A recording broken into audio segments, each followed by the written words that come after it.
Hi, everyone. Happy Tuesday. I am excited for today's interview because not only am I learning about a new country, I get to see one of my friends from Kuper Sotheby's, who is an amazing agent. She lived in Spain for about 20 years and she knows the market unbelievably. So, without further ado, I'd like to introduce Alejandra Vanoli from Viva Sotheby's and Stacy Brunson from Kuper Sotheby's in Austin. Welcome, ladies. Hi, thank you for having us. You. So, Hi, Stacy, Stacy. Good morning, Alejandra. Lovely to see you. Stacy, since Hi. you know the market so well, because you lived there for 20 years, so you get it as an American, I'm actually going to take a step back on this one and let you take the lead. Alejandra, I will pop in with questions because I know nothing about Spain. And so I'm going to let you two ladies chat and I'll just pop in when I have questions. Perfect. Thank you, Jill. Thank you. Yeah. Thank you so much for having Hey, me. My pleasure. Thank you for joining us. I want to geographically point out where Alejandra is. I think there are 3 Sotheby's franchises in Spain. Is that right, Alejandra? Yes, exactly. And worked for Sotheby's franchise owned by Paul Susie Kemp for the last 6 years. Great. So there's a franchise in Barcelona. There's a franchise in southern Spain, and Viva Sotheby's, where Alejandra works, has the whole rest of Spain. They have the Balearic Islands right there off the coast of Spain. You see them, and all through Spain and Madrid. So I think they've got 5 offices, one in Madrid and 3 in the Balearic. 4 on the Balearic Islands. Is that correct? That's correct. They have, one in Madrid, our head office in Palma, in the capital of the Balearic Island, one in Ibiza, that is fantastic new office in the center of the town, and one in Menorca, that is an incredible island. And then we have the other one in Mallorca, in the southwest, that is a place called Port Andres. All really in great location.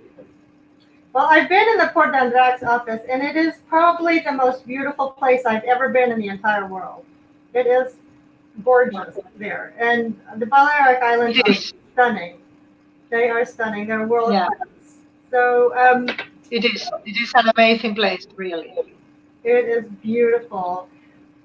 Would you tell me a little bit about your transactions in Spain and in Mallorca? What's a typical transaction like? How long does it take? Do you have escrow? How does the transaction work in Spain? Okay, the transaction here is a bit different regarding to US. You know, we do not have an escrow in principle, which is the procedure is that as soon as the buyer chooses a property in between after many visits and agreed with price, start the period of due diligence. You know, that periods could take, depends, a couple of weeks or a bit more, because the lawyer that represents the buyer used to study all the urbanistic situation of the property, study, all the asset and how to do the transaction. And after the due diligence, approved, started to prepare the option contract. In the option contract, reflect all the conditions of the deal, price, terms, and when the deal will complete in front of the notary. And pay a deposit used to be 10%. This is our proceed instead of an escrow that you used to have in the past. Alejandra, when is the deposit paid? Excuse me. At what point in the transaction? Sorry, say again? At what point in the transaction is the deposit paid? When is the 10% paid? It's in the option contract after the due diligence. After the due diligence is pay approximately 10% of the price, and is in the bank account or of the seller or the lawyer, depends. Stacey, I have a question. Alejandra, is there a time when the deposit is refunded if the buyer changes their mind? Okay, could be refunded, but just under determined situation. That means if, of course, something personally happened, but really it's very rare to return the deposit. If you decide to not proceed, you lose the deposit. You will lose the deposit. If the seller retires from the deal, has to refund the deposit, double of the deposit. Wow. Wow. Well, that's crazy, right? Yeah. Very strong. And Because suppose that when you arrive to sign the option contract, is because you agreed everything, you surveyed the property, studied the urbanistic situation, and everything is fine and perfect. so in the US, we do all of that during an option period, and it sounds like you guys do everything ahead of time, which is good. So is the inspection done? Exactly. Is the inspection done prior to putting the offer in? inspection, And does the seller pay for that? no, you put the offer first. You put the offer first, offer accepted, and then started the surveyor time. Okay. Back to you, Stacy. Um, there's no buyer agency in Spain, is there? So how does the buyer find a property to know that it's well priced? Who protects the buyer in Spain? No, really in Spain, the agent or the state agency could represent both parts at the same time. So you can have an agent that lists the property, made a listing, and the valuation of the property and all the relationship with the owner, and at the same time represent the buyer. Or could be separately, but it's not a buyer agent. So if I were a buyer from the United States and wanted to buy a second home in Spain or on the Balearic Islands, how would I know where to find a house and the best value and how to be represented? Can I hire someone to represent me? How does it work? No, you contact with the state agency where you contact Sotheby's, for example, because you see a property interesting in our portfolio, in our website, you contact us and I allocate an agent that take over your request. And this agent is who follows you and taking over you during the whole period. Okay. So I have an agent assigned to me. That's good. Okay, good. And Exactly.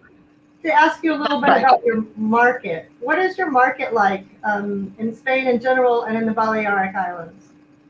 What is your market? What was your market like before COVID, and then we'll talk about afterwards. But is it primarily before the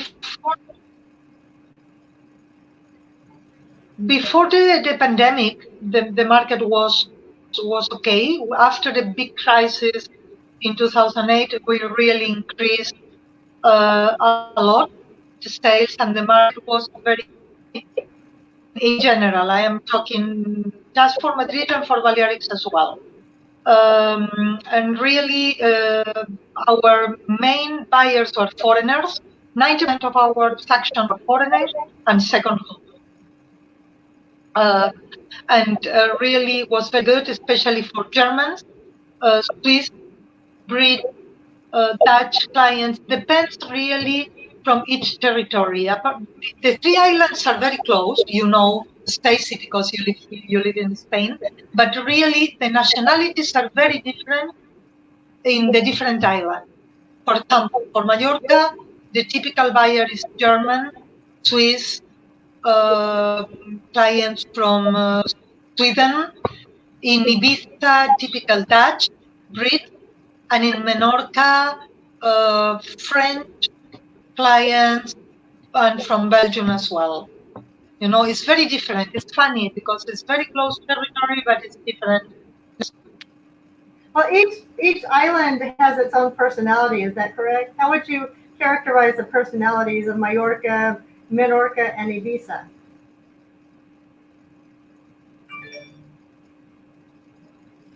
Alejandra, I can't hear you. Um, well, It looks like she may have gotten frozen again. So I'm taking it that the internet in the islands is not great, right? it doesn't seem to be right now. Well, until she pops back on, since you lived there, maybe you can actually answer some of that. Like, Well, what are the cultural differences? I would be happy to. Mallorca um, is a beautiful. It's the largest island in the Baleares, and um, it has the capital is called Palma. It has a lovely cathedral, and Alejandra, I was just talking about Mallorca, the island, and would like to contrast it with Menorca and Ibiza. Can we hear you? Okay. Yeah. Now we are back. Since yeah. Okay, it's the same. Really, were very wealthy and successful period. Before the lockdown was really very good for the three islands and for Madrid. Really very interesting as well because we have a lot of South Americans clients that love to live in Madrid, in the center of the city, because the nightlife, the activity, the culture, was really amazing market in different cities of Spain. Right. Um, do you see many Americans? And if there are Americans buying in Spain, where do they buy in Spain? Okay, they love Ibiza, really. Ibiza is a good brand and landmark in America. It's very well known, especially because the many celebrities that visit Ibiza every year. And it's In got Mallorca, we just, the sorry? nightlife in Ibiza is world known. It's probably got the best nightlife in the world. Is that correct? I have to say yes, absolutely, yes. Yeah, but Ibiza is much more than nightlife, really, much more because our amazing spots, really magical sightseeing, very, very nice. And for example, in Menorca, we did last January and really very good transaction for American citizens that wants to buy a property in Menorca to have the golden visa, you know, the right to have the right to have the possibilities to work in Spain. Can I pop in? Because I'm glad she mentioned that. That was one of my questions. Can you elaborate about the Golden Visa a little bit for those of us who are not familiar with how it works?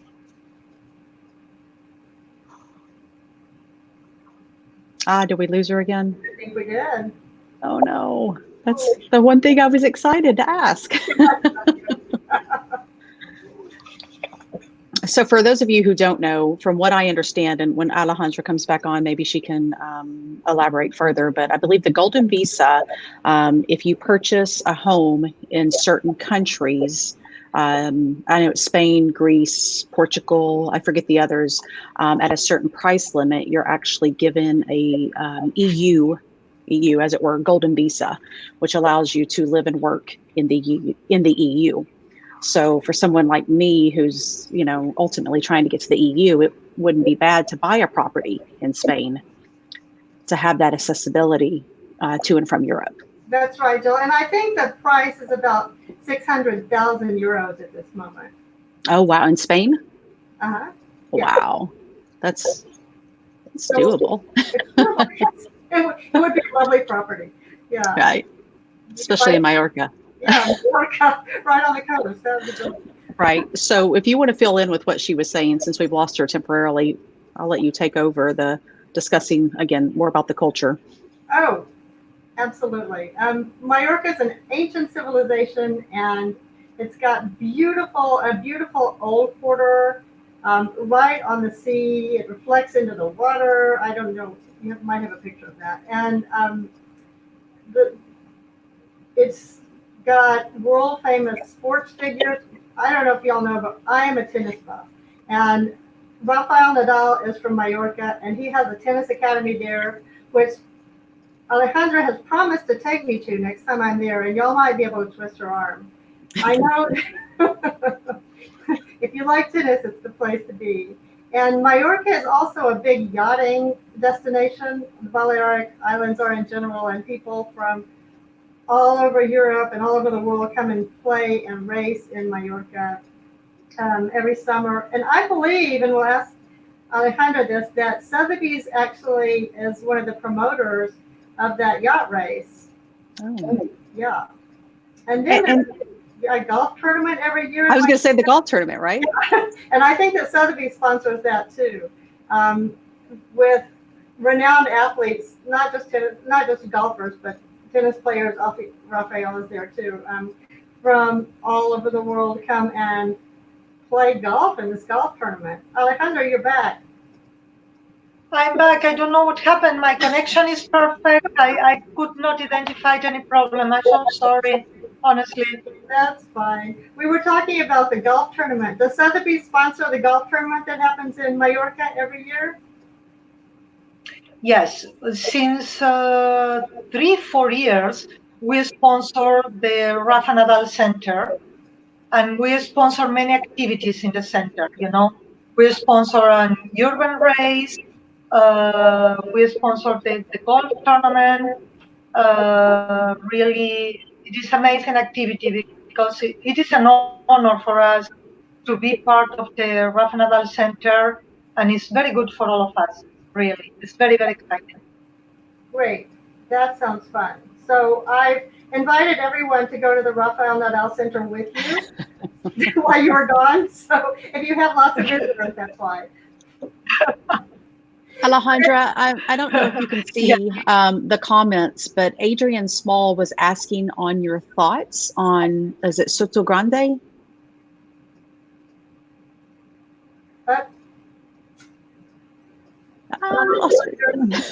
She's gone again. Soto Grande is in the southern part of Spain, and it is a different Sotheby's franchise. It is in Andalusia, and it is lovely as well. It's on the coast, and it's got beautiful homes, multi-million-dollar homes, and gorgeous scenery as well. Not that far from Mallorca, but on the mainland.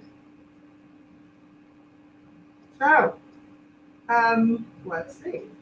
So Alejandra told me that let's talk about COVID for a second. They have been locked down in their houses today is the 47th day.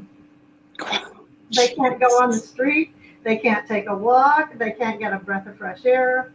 They can only go to the grocery store and the pharmacy and come back. So here she is. You've been in your house for 47 days, Alejandra? Can you hear me? We can't hear you. So she told me that there are policemen in the street, and if you break the, if you go in the street, they will stop you and give you a 12,000, let's see, 1,000, anyway, a huge fine. 1,500. Yes, 1,500. Really. It's from 1,500 up to 30,000 euros. Up to 30,000 euros for just going in the street. Yeah. I know yesterday you had to go to your office with the computer. And did you risk that fine by going to your office? Could you have gotten that huge a fine for going to your office? No. The 5 offices are closed. Right.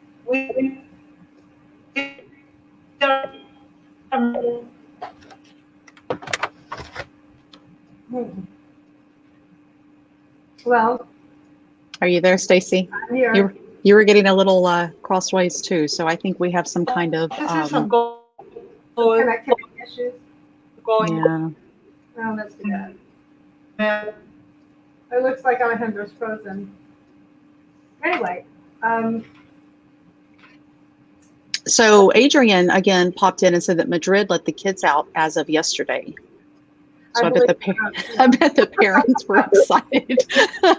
Please go. 1,000 kids on the street. Right. They're like, run, play, go see your friends. Can you Please. imagine being cooped up for 47 days in their little apartment? I mean, not all little, but in their apartments with no fresh air and no sunshine. Those poor children. Oh, that's funny. So, Alejandra, are you back? I'm Looks here like you're back. again. I'm very sorry. It's okay. I'm back. I don't know what happened. Is everything fine? Now nobody's using internet. I don't know what happened. Oh well. So, what do you see for Spain after the COVID virus as far as your market? What's your market going to look like when this is over? You know, I think Stacy is interesting question, but in some sense difficult to answer because it's so exceptional thing that is happening to all of us. That means, honestly, I think that nobody knows. Mm, my opinion is we will experience difficulties in next 2 months, but after that we start to recovering. And I consider that probably at the end of the month the market will over because after this lockdown, many people will change their ideas or mentalities to buy properties. They prefer instead in the future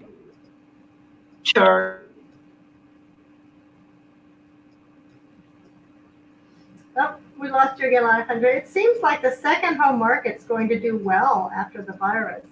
People are inquiring about properties that have land, that are far from urban centers, um, that have amenities within the house itself.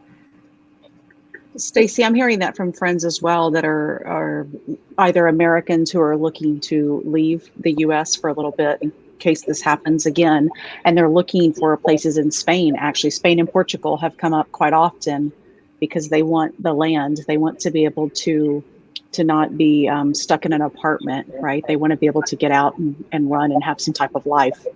So I think it's going to be interesting to see how the market increases, because I think it will in Spain, specifically in Spain.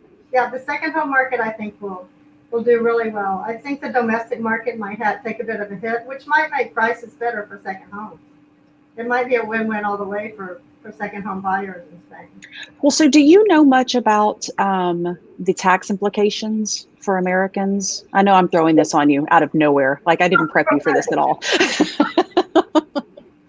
And I also know that you're not a CPA and you're not allowed to give legal advice or tax advice, but do you know any of that, or is that something you're familiar with or remember from your time over there?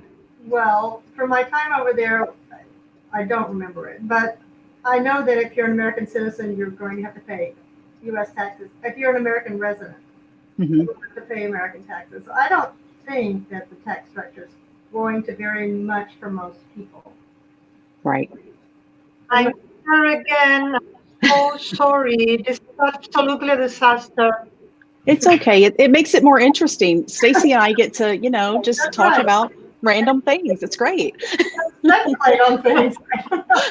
I mean, we do that all the time anyway, but now the rest of the world gets to watch us do it. All right. I'm sorry. So before we lose you again, Alejandra, can you talk about the golden visa in Spain, what the buying requirements are for Spain specifically? Okay, exactly. It's a program that you can buy if you are no European citizen or resident.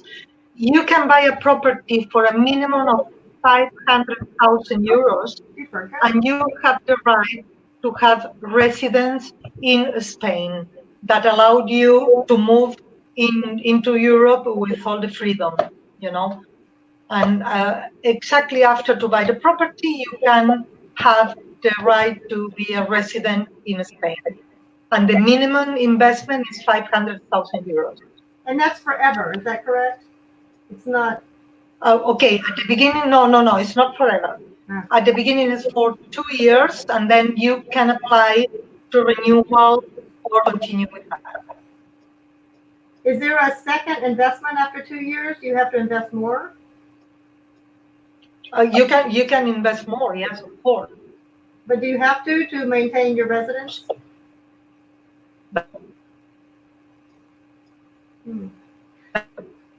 you have to.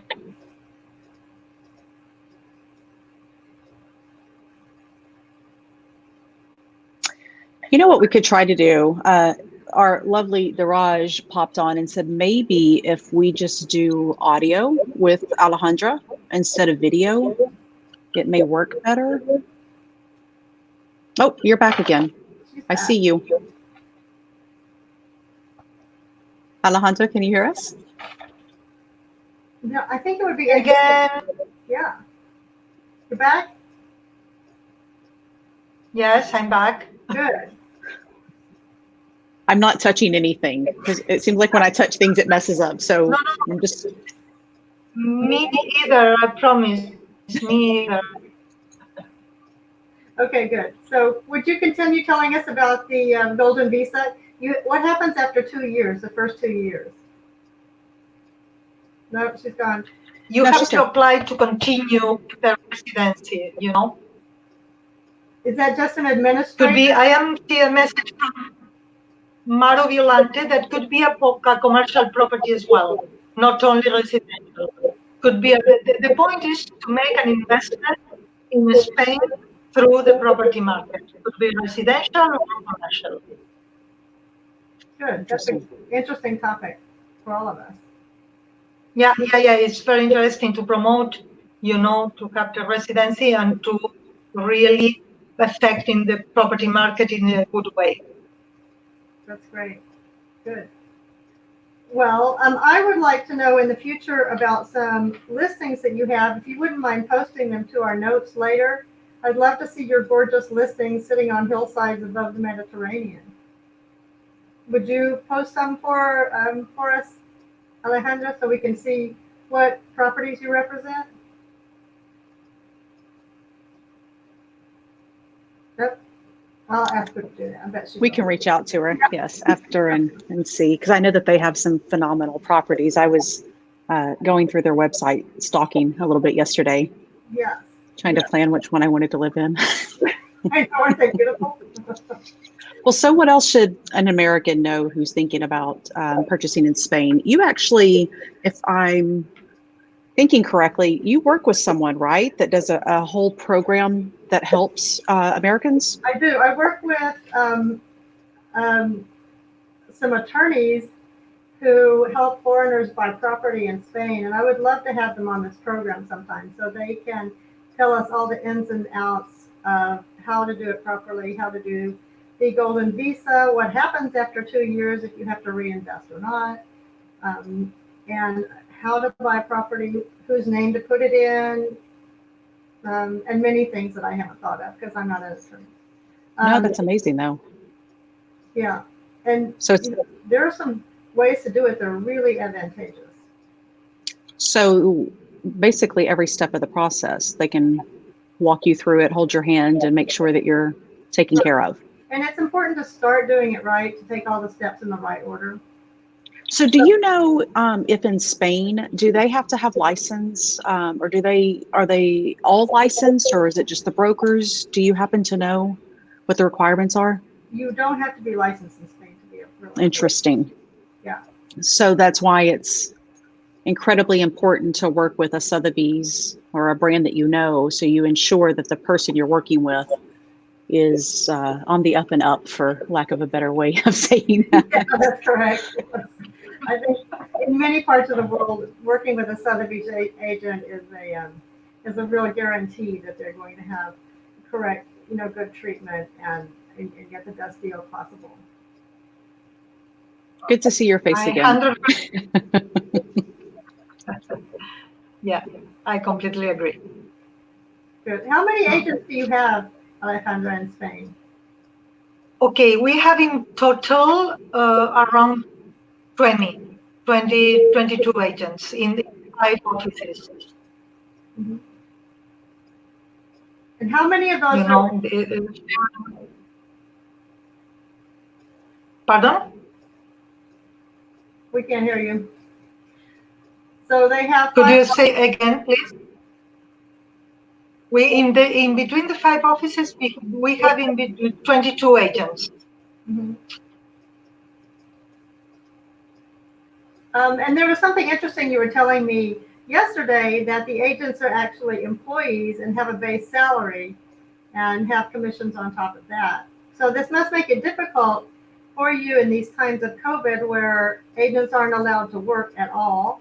They're in their houses, so you still have to pay salaries for your 22 agents and are not getting any income because there are no closings in Spain at this time.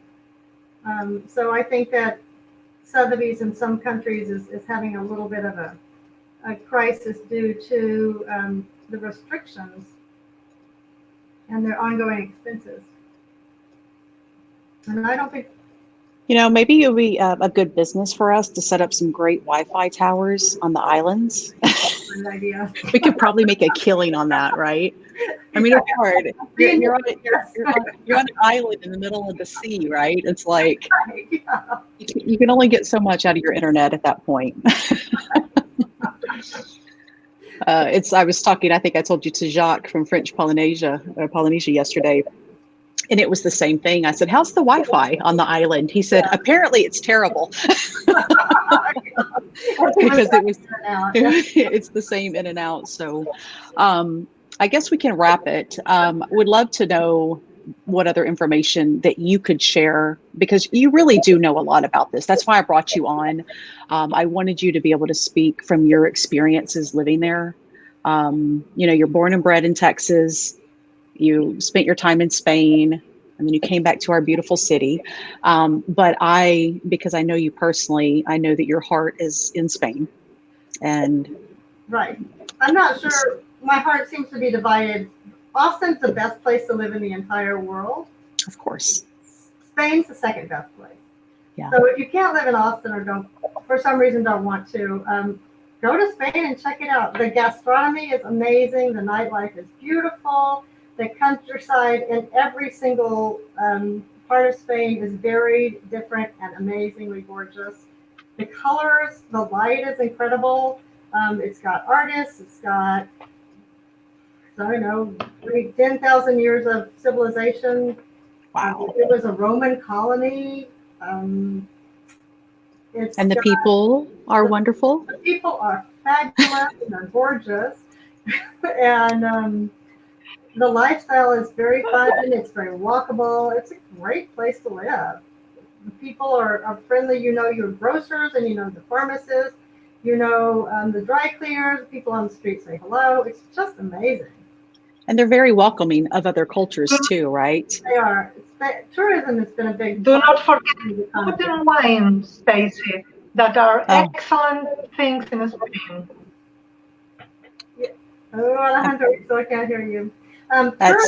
She mentioned the wine, which the wine is incredible. Yes, best wine in the world. When I lived in Barcelona, we would have like stocks of Spanish champagne called cava. We had cava for breakfast, lunch, and dinner. When someone came over to visit, we'd open a bottle. For Sunday lunch, we had cava. No wonder everybody's so nice. You're drinking cava all the time. It was amazing. That's amazing. That's amazing. So Alejandra, we appreciate you coming on. I'm sorry for the connection issues. We said that we were going to come to Spain and put Wi-Fi towers on the island for you. Yeah. Perfect. All righty. Well, thank you again, Alejandra. Thank you, Stacy, for filling in the gaps. And if anybody has any questions here in the U.S., Stacy's a great contact. Obviously, Alejandra is as well. But, Stacy's been there. She's done that. She knows the process. So feel free to reach out to her. If you don't have her information, send me a message and I can connect you guys. And that's it. Anything you want to add, Stacy? I have enjoyed speaking with everyone and would love to answer more questions about Spain and connect you with Alejandra at some point. No, she's wonderful. I really enjoyed getting to know her before the call started. She was very willing to talk to us about the process, and I appreciate that. So yeah. So let's go buy a golden visa. Let's spend some money in Spain, right? Right. I mean, we can buy the house there, but I'll be next door. So we're not the lifestyle when we do that. It's not just Right, exactly. All right. Thank you, everybody, for joining us today. Thank you, Stacy, again, and have a wonderful Tuesday. Oh, and just for those who are watching, on Thursday evening, our next call will be with the Sydney, Australia office. So I think that's going to be interesting, too, to hear how they're coping with the bushfires and then COVID. So that'll be a fun one as well. So have a great day, everybody. Bye. Bye. Bye.